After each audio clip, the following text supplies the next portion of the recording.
we've been asking for many years. Robert Bouchard says the Hay River needs dredging, and it needs it now. We know it's a federal responsibility. Our government's told us that several times, but we've been trying to encourage the government to find ways. Dredging removes the buildup of silt and obstacles on waterbeds. Federal cuts ended the dredging program in the 1990s, passing the costs along to users of ports. This may have made sense in large ports like Vancouver, but not so much for places like Hay River.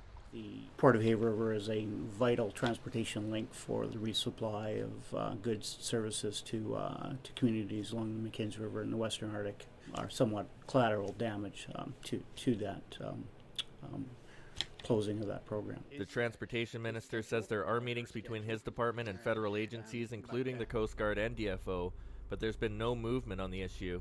In fact, the department saw more cuts as recently as this year.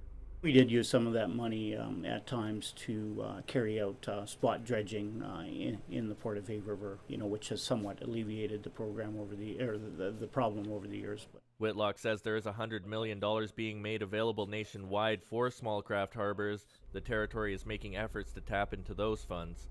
This year, low water levels combined with the lack of dredging forced many of the barges leaving this port to carry lighter loads.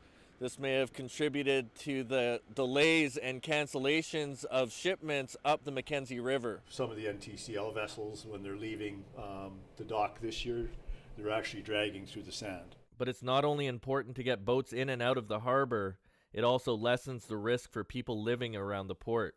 We also need to be able to protect the people living in Old Town from flooding and that type of thing, and the only way we're going to get a real easy way of getting that done is to dredge.